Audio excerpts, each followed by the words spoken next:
Praise the lord. యేసు క్రీస్తు వారి పరిశుద్ధమైన నామంలో మీ అందరికి వందనాలు శుభాలు తెలియపరుస్తున్నానండి. యెషయా గ్రంథం 42వ అధ్యాయం 7వ వచనం. యెహోవానగు నేనే నీతి విషయములలో నిన్ను పిలిచి నీ చెయ్యి పట్టుకొని ఉన్నాను. నిన్ను కాపాడి ప్రజల కొరకు నిబంధనగాను అన్య జనులకు వెలుగుగాను నిన్ను నియమించి ఉన్నాను అని దేవుని వాక్యం సెలవిస్తున్నది. దేవుడు అన్య జనులకు మనల్ని వెలుగుగా నియమించాలని యేసుక్రీస్తు వారు కోరుకుంటున్నారు. మనం బైబిల్ గ్రంథంలో చూసుకున్నప్పుడు మోషే గారిని ఐగుప్తులో ఉన్నటువంటి ఇశ్రాయేలుని తీసుకొని వచ్చేదానికి ఒక నిబంధనగా మోషే గారు ఉన్నారు. అన్య జనులు ఇశ్రాయేలుతో పాటు అన్య జనులు కూడా ఉన్నారండి. ఐగుప్తుల నుంచి అన్య జనులతో కూడా వచ్చారు. కాబట్టి దేవుడు అన్య జనుల్లో నుండి కూడా మనల్ని కాపాడేదానికి మనల్ని ఉపయోగించుకోవాలని యేసుక్రీస్తు వారు ఆశపడుతూ ఉన్నారు. అయితే మన జీవితాన్ని మనం ఎప్పుడైతే దేవునికి సమర్పిస్తూ ఉంటామో దేవుడు మనల్ని తలగా మనల్ని నియమించాలని మొదటగా నియమించాలని యేసుక్రీస్తు వారు ఆశపడుతూ ఉన్నారండి. మన జీవితాన్ని దేవునికి సమర్పించుకునే బిడ్డలుగా ఉండాలి. మనం చేసే పనులు కొన్నిసార్లు విఫలమవుతాయి, కానీ దేవుడు చేసే పనులు ప్రతి ఒక్కటి సఫలపడతాయండి. కాబట్టి మన జీవితం యావత్తు దేవునికి సమర్పించుకునే బిడ్డలుగా ఉండాలి. మనం ఈ లోకంలో వెలుగై ఉన్నాం అని దేవుడు వాక్యం సెలవిస్తుంది.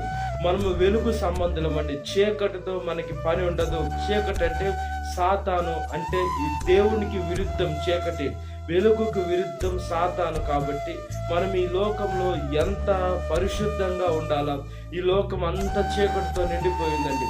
మనుషులు చీకట్ను కోరుకుంటున్నారు. చీకట్లో పాపం చేసి నేను చేసే పాపము ఏ మనుషుడు చూడటం లేదని అనుకుంటున్నారు. చాలా పొరపాటు చేస్తున్నారు. మనుషులు చూడకపోవచ్చు, లేదా తల్లిదండ్రులు కానీ బిడ్డలు కానీ లేదా వాళ్ళ వారు ఎవరైనా చూడకపోవచ్చు, కానీ కన్న యేసుక్రీస్తు వారు చూస్తున్నారు. కాబట్టి మనం దేవుని పట్ల భయము భక్తి కలిగి ఉంటే ఆయన సేవలో మనల్ని వాడుకోవాలని, అన్ని జనులకు మనల్ని ఒక వెలుగుగా తీసుకురావాలని.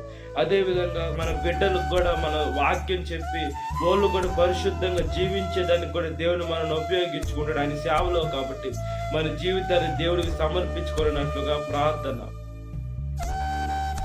మహాపరిశుద్ధాత్మ దేవ, మా ప్రియ పరలోకపు తండ్రి, మీరు మమ్మల్ని ఒక నిబంధనగా చేసుకోవాలని ఆశపడుతున్నారయ్యా. ఒక వెలుగుగా చేసుకోవాలని ఆశపడుతున్నారయ్యా. వేసే వెలుగు కొంచెం కింద మంచం కింద పెట్టకూడదు, కానీ వెలుగు దీప స్తంభం మీద పెడితేనేసి మొత్తం వెలుగునిస్తుంటుంది. మా జీవితాన్ని కూడా వేసి మీ చేతుల్లో పెట్టుకోవాలా. వేసే మాకు తెలిసిన వేసే పొడి పొడి మాటలతోటి మేము వాక్యం చెప్పకుండా మీ ఆత్మతో నింపి వేసే నింపుదల పొంది మేము వాక్యం చెప్తే అనేక మంది సర్వసత్యంలోకి వచ్చేదానికి అవకాశాలు ఉంటాయి. కాబట్టి వేసే మేము క్రైస్తవులు ఒకే ఒక ఆలోచన కలిగి ఉండాలి. మొట్టమొదటిగా అతను పరిశుద్ధంగా జీవించి దేవుని వాక్యానుసారంగా జీవించి, అదేవిధంగా ఆ వాక్యం వాళ్ళకి చెప్పి సత్యదేవుడు నిత్యదేవుడు ఎవరు చెప్పి వదిలేసేయాల. వాళ్ళు మారంది అది వాళ్ళ ఆలోచనలు బట్టి వాళ్ళ మీద ఆధారపడి ఉంటుంది. మనం ఎవరిని మార్చలేము. కాబట్టి మన వాక్యం చెప్పాలి. వినుట ద్వారా విశ్వాసం కలుగుద్ది.